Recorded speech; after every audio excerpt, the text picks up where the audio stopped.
What's up, everybody? It's your main man Bennett back here and again, and welcome back to the Not Yo Mama's Fantasy Football League Volume 4.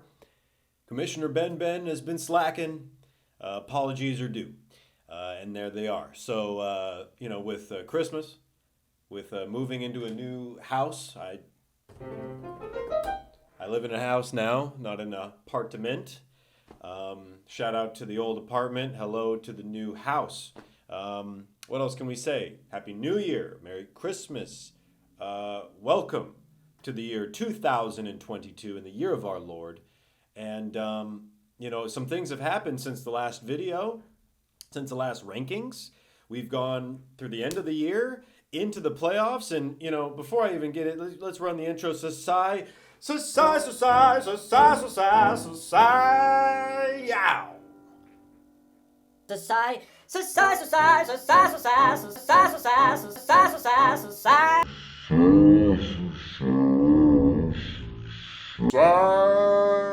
Yow.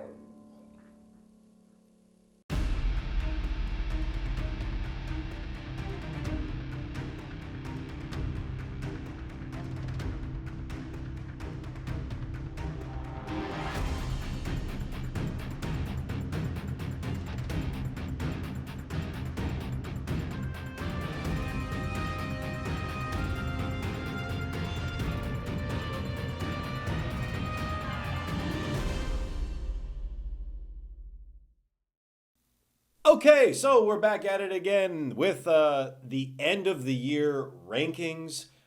I have some notes and I have some year-end awards to dispense to the good. What I got? Spit?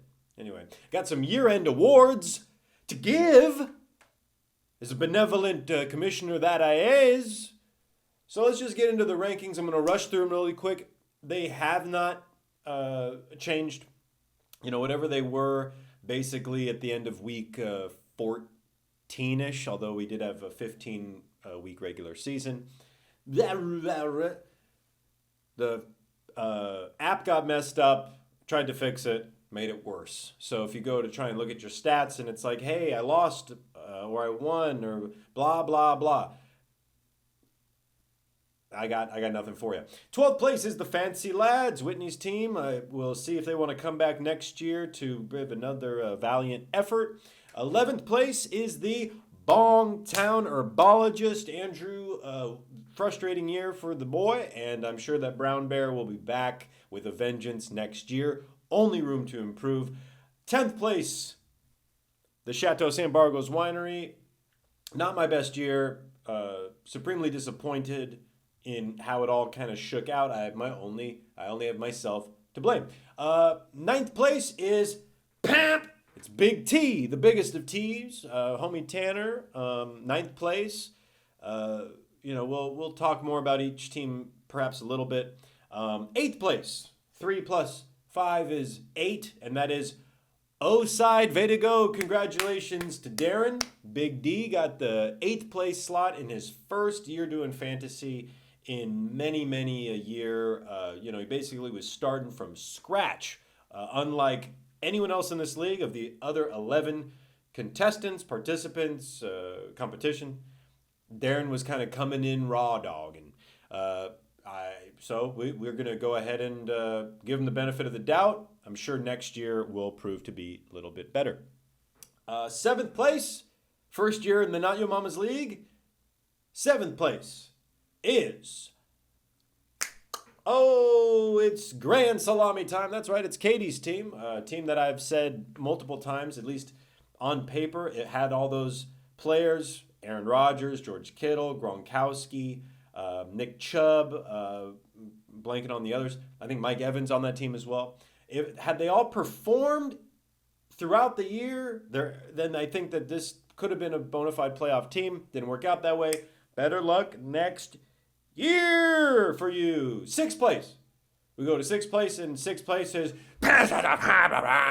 Master Cook. That's right. I got to see Alan not terribly too long ago. Great to see you, Alan.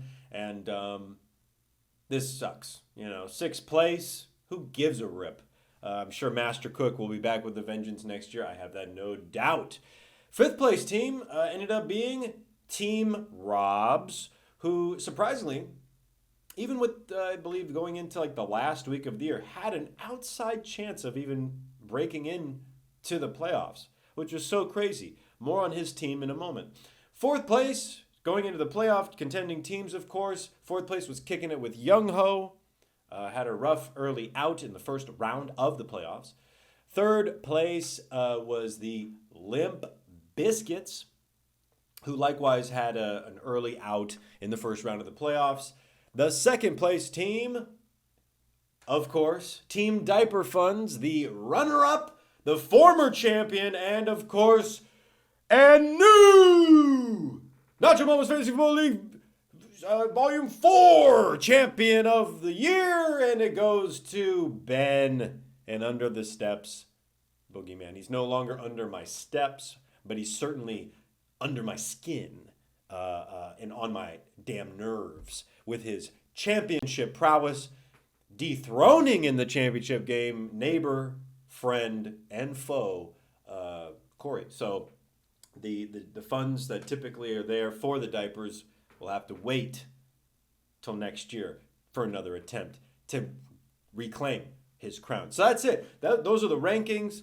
I have a couple little notes here. I wanted to share what I believe to be were the worst draft selections made, kind of set the stage for the year. I also want to mention the best, most successful draft picks that set the stage for the year. And then I have some year-end awards as mentioned. So let's start with the worst draft selections. We're going to go first and foremost, Christian McCaffrey. He was drafted first overall in the first round by Limp Biscuits. He finished 35th at his position. He missed 7 games. 7 games. Although Michael's team still made the playoffs, valiant comeback, really.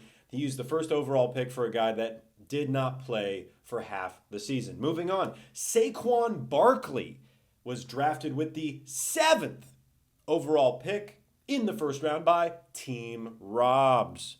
Finished 33rd at the position. He missed 4 games and really didn't live up to his expectations. Another bad draft selection was DeAndre Hopkins. That's right. He was the 17th overall selection in the second round by the Fancy Lads, who overall he finished 34th at his position. He missed 4 games.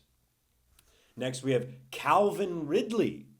Calvin Ridley was the 18th overall pick in the second round by Team Robs. He finished 95th. 95th at his position. He missed 9 games. Next, Clyde Edwards-Helaire, or Hilaire, because he was hilarious this year, getting drafted 19th overall in the second round by Oside Vedigo. He finished 36th at the position. He missed 5 games. Another one here is Allen Robinson. Remember him? Well, Allen Robinson was drafted 31st overall in the third round by Team Robs. And he finished 91st at his position, missing 4 games. If you're following along at home, Team Rob's first 3 draft selections missed a combined 17 games.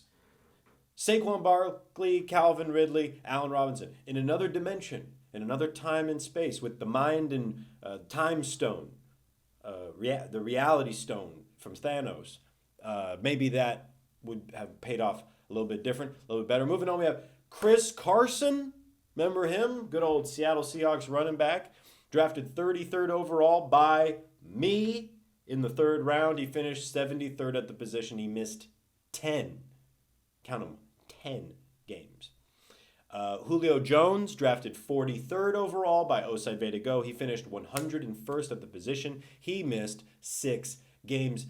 But I think the worst draft pick, outside of maybe Saquon and Christian McCaffrey because of the draft capital that was used, maybe would have to go to the Bongtown Herbologists. Let's hear it for Andrew, drafting Gus Edwards with the 52nd overall pick in the 5th round, and he never played a game. Oh, my God. Huh. What are you going to do? But enough of the bad selections. You can tell a lot of those teams, they didn't make the playoffs. Why don't we hear about some more successful draft picks? Let's start with my draft pick in the first round, Jonathan Taylor, baby! Woo! Number 1 at his position, 22 points per game, drafted 9th overall by the Chateau Bargles Winery. He will now immediately be in consideration for the number 1 overall pick next year's draft. We have no doubt about that. When we talk about Saquon and Zeke and who else? Help me out. Christian McCaffrey, Alvin Kamara, even a Travis Kelce or a Devontae Adams, perhaps. All of these guys are great. Derrick Henry. I think people are going to look long and hard at Jonathan Taylor. Moving on, Josh Allen, great quarterback for the Buffalo Bills, finished number 1 at his position, averaging 28 points per game. 28 points at the quarterback position. He was drafted 26th overall in the 3rd round by Master Cook. Probably Allen's best draft selection. Is that too high for a quarterback? Well, he went number 1 at his position, averaging 28 points. Don't think you can argue that. Mark Andrews is another great player who finished number 1 at his position at the tight end position. He ended up being an all-pro, 15 points per game, drafted 37th overall in the 4th round by Under the Steps Boogeyman. How did he know that Mark Andrews was going to beast out? I don't know, but he did. Next, how about Austin Eckler? Austin Eckler drafted 14th overall in the 2nd round by Kickin It with Younghoe. Ended up 2nd at his position, just behind Jonathan Taylor at 19 points per game. It's pretty damn good.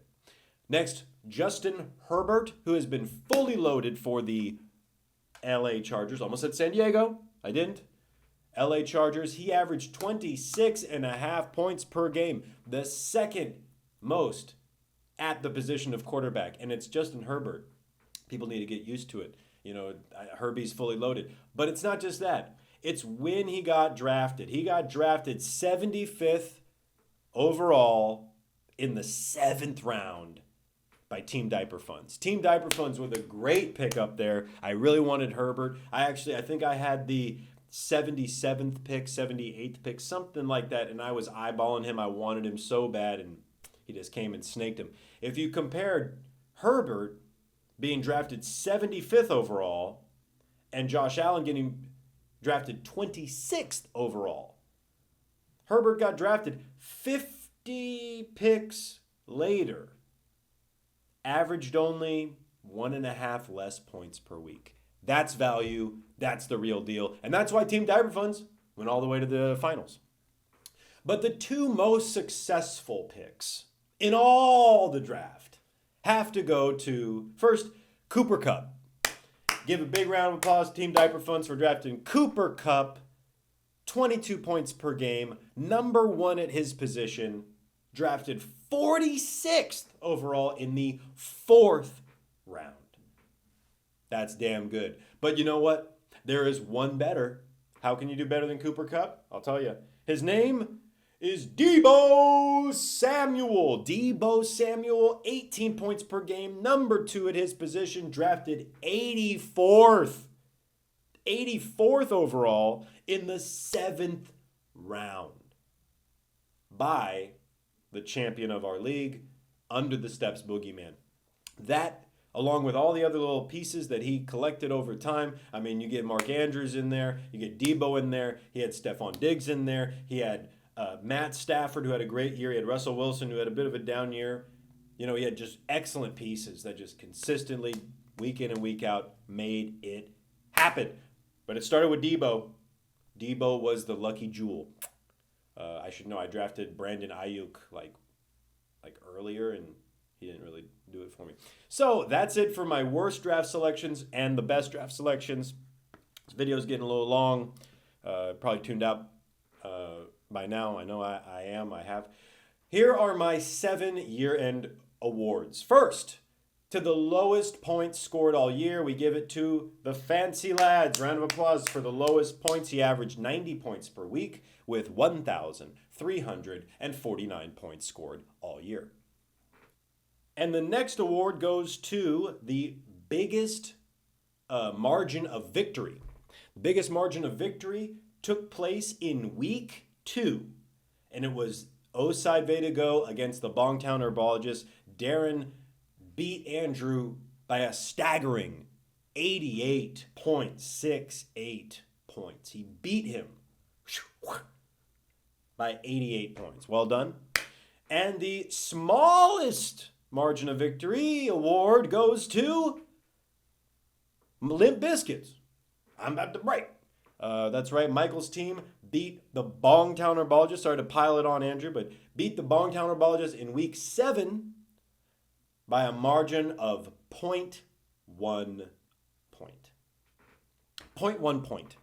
A tenth of a single point. That's a reception for 0 yards would have won. Actually, a reception for a loss of like 4 yards would have won. Anyway, we move on to the most waiver wire transactions all year. Who is it going to be? Come on, it's Pamp. It's Big T, baby. Big T came in hot with 75 waiver wire transaction. Got to give him some love on that. We will go on to the most weeks with the most points. It's going to Alan's team. That's right, Master Cook. He had 4 weeks this year where he was the top dog. 4 of them. Congrats on that, Alan. Well done. Well deserved. And probably the most important award is the most points scored all year. And that, of course, goes to the former champion, the runner-up, Team Diaper Funds. Corey's team, averaging 123.3 points per week, 1,850 points. So, there you have it, folks. Thanks for tuning in this week, last week, and definitely not next week. Videos and everything will be coming back in Volume 5, baby. Volume 5. Let me know either through text, email, or in the comment section if you want to return. Come back for another season. Try and improve your stock or keep your crown fixed top of your head, man. That's all I got.